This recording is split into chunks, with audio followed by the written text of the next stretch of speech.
안녕하세요 여러분, 레고를 모시고 사는 레고 집사 레사입니다. 약간 오늘 제 모습에 좀 현타가 많이 오는데요.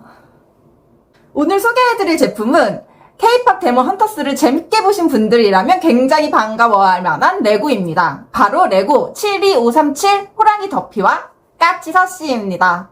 피스 수는 825피스, 9세 이상, 가격은 레고 공식 홈페이지에서 109,900원으로 8월에 출시된 아주 따끈따끈한 신제품입니다. 작품 속에서 더피는 무서운 호랑이이기보다는 어딘가 어수룩하고 행동 하나하나가 굉장히 귀여운 캐릭터였는데요. 그런 더피와 옆에서 묘하게 현실적인 반응을 보여주는 까치 서씨의 조합이 레고로 출시되었습니다. 사실 저는 이 제품을 처음 봤을 때 디자인도 마음에 들었지만 무엇보다 한국적인 소재를 가진 캐릭터가 정식 레고 제품으로 나왔다는 점이 굉장히 반가웠습니다. 조금 더 솔직하게 말씀드리자면 저는 이 더피를 애국심으로 샀다고 해도 과언이 아닙니다. 물론 더피가 귀엽기도 했지만 한국적인 소재와 K-POP을 바탕으로 한 콘텐츠가 세계적인 브랜드인 레고 제품으로 출시되었다는 사실 자체가 굉장히 국뽕이 차오르면서 자랑스러웠습니다. 과연 실제로 조립해보니 어땠는지, 디자인은 얼마나 잘 구현되었는지, 그리고 아쉬운 점은 무엇이었는지 지금부터 자세히 살펴보도록 하겠습니다. 이 가발이 이쁘게 안 써지더라고요. 어쩔 수 없나봐요. 이게 제 한계예요. 그럼 더피 레고 이제 본격적으로 소개해드릴게요. 먼저 조립 난이도부터 말씀을 드리면 전체적으로는 비교적 쉬운 편이었습니다. 부품 수만 보면 처음에는 조금 많아 보일 수도 있지만 설명서를 따라 몸통과 다리, 머리 부분을 차례대로 조립하다 보면 크게 막히는 구간은 없었습니다.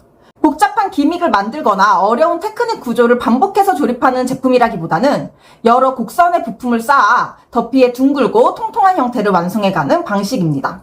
그래서 레고 조립 경험이 많지 않은 분들도 충분히 도전할 수 있는 입문용 레고로 최고입니다. 조립하는 과정에서 특히 재밌었던 것은 얼굴이 완성되는 순간이었습니다. 몸통만 만들었을 때에는 파란색 동물 모형 같은 느낌이 강했는데 이 눈과 눈썹, 이 이빨이 붙으면서 갑자기 작품 속 더피의 표정이 살아납니다. 완성됐을 때의 만족감이 상당히 높은 제품이었습니다. 전체적인 디자인 완성된 더피를 처음 봤을 때 가장 먼저 든 생각은 디자인이 정말 잘 빠졌다. 더피 특유의 커다란 머리와 푸른색 몸, 이마에 무늬, 살짝 올라간 눈매와 굵은 눈썹이 굉장히 잘 표현되어 있습니다. 특히 눈과 눈썹의 각도가 정말 중요한데요. 이 각도가 조금만 달랐어도 평범한 호랑이처럼 보였을 텐데 레고에서는 더피의 어수룩하면서도 묘하게 심각한 표정을 잘 살렸습니다. 입 주변에 이 튀어나온 송곳니도 더피의 매력을 잘 보여줍니다. 일반적인 호랑이 캐릭터였다면 날카롭고 무섭게 표현됐겠지만 더피는 전혀 무섭지 않고 오히려 귀엽게 느껴집니다. 머리가 몸에 비해 상당히 크게 표현되어 있는데 이 비율도 더피의 캐릭터성을 강조해줍니다. 실제 동물에 가까운 비율이라기보다는 작품 속 캐릭터의 귀여움을 살리는 데 집중한 디자인이라고 볼 수 있습니다. 전체적인 색감도 굉장히 좋습니다. 파란색 몸과 검정색 무늬가 확실하게 구분되어 있어서 멀리서 봐도 더피라는 것을 바로 알아볼 수 있습니다. 장식장이나 책상에 올려놓으면 존재감도 충분한 제품인 것 같습니다. 물론 아쉬운 부분도 있습니다. 제가 가장 아쉽게 느낀 부분은 이 더피의 앞다리와 뒷다리의 비율입니다. 더피의 이 앞다리, 특히 이 전완근이 뒷다리에 비해 상대적으로 너무 두툼해서 앞에서 보면 거의 매일 팔 운동만 하는 헬창 호랑이처럼 보일 정도입니다. 그런데 그에 비해 뒷다리는 상대적으로 너무 얄쌍하게 느껴집니다. 일반적으로 고양이나 호랑이 같은 네발 동물이 이런 자세로 앉아있으면 뒷다리의 허벅지 부분이 옆으로 조금 더 둥글고 볼록하게 나와 보이거든요. 제가 고양이 키워서 잘 알잖아요. 하지만 이 제품은 앞다리의 부피가 상당히 큰 반면 몸통과 뒷다리 쪽은 비교적 가늘게 표현되어 있습니다. 물론 더피 자체가 머리가 크고 몸이 작은 캐릭터고 레고 부품으로 둥근 동물의 몸을 구현해야 한다는 한계도 있었을 것 같습니다. 하지만 뒷다리와 허벅지 부분에 한두 단계 정도만 더 볼륨을 줬다면 네발 동물이 자연스럽게 앉아있는 느낌이 훨씬 더 잘 살아났을 것 같습니다. 전체적인 디자인이 정말 잘 나온 만큼 이 신체 비율이 더욱 아쉽게 느껴졌습니다. 이 제품에서 가장 재밌는 부분 중 하나는 더피의 입모양을 바꿀 수 있다는 점입니다. 기본 상태에서는 이빨이 달린 아래턱을 장착할 수 있습니다. 이 상태에서는 더피가 입을 살짝 벌리고 멍하니 바라보는 듯한 표정이 완성됩니다. 그런데 이 아래턱을 분리한 뒤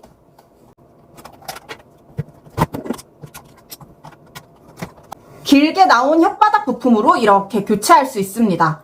혓바닥을 장착하면 더피의 표정이 완전히 달라지거든요. 근데 이 혓바닥이 너무 우설같이 통통하고 현실적으로 너무 잘 표현되어 있어서 저는 조금 징그럽게 느껴지더라고요. 기본 아래턱을 끼웠을 때는 약간 진지한 호랑이처럼 보였다면 혓바닥을 길게 내민 상태에서는 작품 속 엉뚱하고 순한 더피의 성격이 훨씬 더 잘 드러납니다. 개인적으로는 혓바닥을 장착한 것보다 그 아랫니 있는 게 덜 징그러운 느낌이 강해서 더 마음에 들었습니다. 단순히 입모양만 바뀌는 것이 아니라 이 혓바닥 위에는 편지를 올려놓을 수 있는데요. 편지는 한 종류가 아니라 두 종류가 들어가 있어서 서로 다른 편지를 혓바닥 위에 이렇게 번갈아 올려놓을 수 있어서 작품 속 장면을 다양하게 연출할 수 있습니다. 작은 부품이지만 이 편지가 들어가면서 더피가 단순한 호랑이 장식품이 아니라 작품 속 이야기를 가진 캐릭터라는 점이 더 잘 드러납니다. 그리고 까치 서씨, 더피와 함께 들어있는 까치 서씨도 빼놓을 수 없습니다. 서씨는 더피에 비하면 크기가 작지만 캐릭터의 특징은 충분히 담겨 있습니다. 특히 여러 개의 눈과 머리에 쓴 가시 눈에 확 들어옵니다. 서씨의 표정을 보면 더피 옆에서 모든 상황을 지켜보며 답답해하는 것 같기도 하고 뭔가 할 말이 많은 것처럼 보이기도 합니다. 더피 혼자 있을 때도 충분히 귀엽지만 이 서씨를 더피 머리 위에 올려놓으면 우리가 작품에서 봤던 어딘가 익숙한 호랑이와 까치의 구도가 완성됩니다. 커다랗고 어수룩한 호랑이와 작지만 더 영리해 보이는 까치의 대비가 정말 재밌습니다. 이 조합은 단순히 귀여운 동물 두 마리를 함께 만든 것이 아닙니다. 한국 전통 민화에 등장하는 까치와 호랑이의 관계를 현대적으로 재해석한 디자인입니다. 더피와 서씨의 모티브는 한국 민화에서 자주 볼 수 있는 까치 호랑이 그림 또는 포작도에서 찾을 수 있습니다. 까치 호랑이 그림을 보면 호랑이가 굉장히 무섭고 위험있게 표현될 것 같지만 실제로는 표정이 어수룩하고 익살스럽게 그려진 경우가 많습니다. 반면 까치는 작은 체구에도 불구하고 호랑이를 전혀 무서워하지 않는 것처럼 당당하게 등장합니다. 이런 모습이 작품 속 더피와 서씨의 관계와도 굉장히 비슷합니다. 더피는 몸집도 크고 호랑이라는 무서운 동물이지만 행동은 순하고 어수룩합니다. 반대로 서씨는 몸집은 작지만 더피보다 훨씬 눈치가 빠르고 영리해 보입니다. 한국 민화에서는 호랑이가 나쁜 기운을 물리치는 존재로 여겨졌고 까치는 반가운 소식이나 좋은 소식을 가져오는 새로 인식됐습니다. 그래서 까치와 호랑이가 함께 있는 그림에는 나쁜 기운은 막아주고 좋은 소식은 불러온다는 의미가 담겨 있습니다. 이런 유래를 알고 나면 더피와 서씨가 단순히 재미있는 캐릭터가 아니라 한국적인 상징을 현대적으로 재해석한 캐릭터라는 점이 더 잘 느껴집니다. 더피가 편지를 전달하는 모습도 좋은 소식을 전한다는 까치의 이미지와 자연스럽게 연결해 볼 수 있습니다. 이런 의미들을 생각하면 이 제품들은 집들이 선물로도 상당히 잘 어울립니다. 호랑이는 나쁜 기운을 막아주고 까치는 좋은 소식을 가져온다는 의미가 있기 때문인데요. 새 집으로 이사한 사람에게 선물하면서 호랑이는 나쁜 기운을 막아주고 까치는 좋은 소식을 가져온다는 의미가 있대 라고 설명해 준다면 단순한 장난감보다 훨씬 특별한 선물이 될 것 같습니다. 새로운 집에서는 안 좋은 일을 막아주고 기쁘고 반가운 소식만 가득하길 바란다는 의미를 담을 수 있는 것이죠. 레고를 좋아하는 분들은 물론이고 독특한 인테리어 소품을 좋아하는 분들에게도 재미있는 집들이 선물이 될 것 같습니다. 완성된 모습이 귀엽고 색감도 선명해서 거실이나 책장, 현관, 장식장에 올려놓기에도 좋습니다. 외국인 친구에게도 선물하기에 굉장히 좋은 제품이라고 생각합니다. 보통 외국인 친구에게 한국적인 선물을 고르려고 하면 전통 장식품이나 공예품을 먼저 생각하게 되는데요. 물론 그런 선물도 너무너무 좋지만 받는 사람의 취향에 따라 조금 어렵거나 아니면 부담스럽게 느껴질 수도 있고 그런 작은 공예품 같은 경우는 잘 잊어버리기도 쉬운 반면에 이 제품은 세계적으로 익숙한 레고이면서 동시에 한국적인 이야기를 담고 있습니다. 그리고 외국인 친구 중에 K-POP 데몬 헌터스를 재밌게 보는 외국인 친구라면 캐릭터 자체만으로도 너무 반가워할 수 있고 까치와 호랑이의 민화의 의미까지 설명해 줄 수 있다면 더 좋은 선물이 될 것 같아요. 한국적인 소재와 현대적인 K-POP 콘텐츠 그리고 세계적인 레고가 하나로 합쳐진 이 제품 한국을 알리는 좋은 선물이 될 것 같습니다. 한국을 방문한 외국인 친구에게 기념품으로 선물하기에도 좋고 해외에 사는 지인에게 보내는 선물로도 의미가 있을 것 같습니다. 레고라는 자부심, 그리고 제가 이 제품을 구매한 가장 큰 이유, 그건 바로 역시 한국적인 IP가 정식 레고 제품으로 출시되었다는 점입니다. 레고에서는 그동안 세계적으로 유명한 영화와 애니메이션 게임을 활용한 제품을 굉장히 많이 출시해 왔습니다. 그런데 이제 한국적인 소재와 K-팝을 기반으로 한 작품의 캐릭터도 정식 레고 제품으로 만날 수 있게 되었습니다. 이 점이 개인적으로는 굉장히 반갑고 자랑스럽게 느껴졌습니다. 한국 콘텐츠가 세계적으로 인기를 얻고 있다는 이야기는 많이 들었지만 이렇게 실제 레고 제품으로 만들어진 모습을 보니 그 인기를 더 직접적으로 실감할 수 있었습니다. 특히 더피와 서씨는 단순히 한국적인 분위기만 입힌 캐릭터가 아니라 한국 전통의 민화를 현대적으로 재해석한 캐릭터입니다.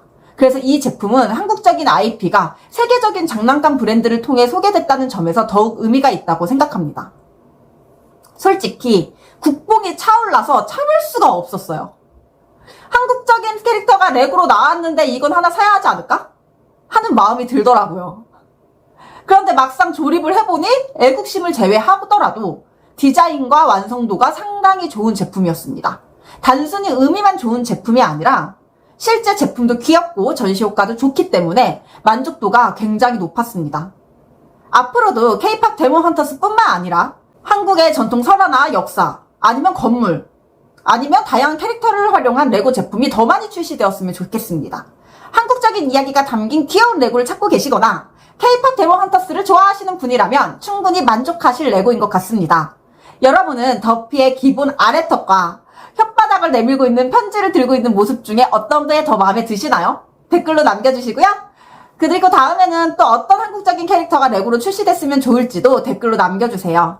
오늘 영상이 재밌으셨다면 좋아요와 구독 부탁드리고요. 다음 리뷰에서 다시 만나겠습니다. 이렇게 루미를 숭하게 코스프레 했지만 여기까지 봐주셔서 감사합니다. 그럼 저는 다음에 더 좋은 레고 리뷰 영상으로 돌아오겠습니다. 레사였습니다. 안녕.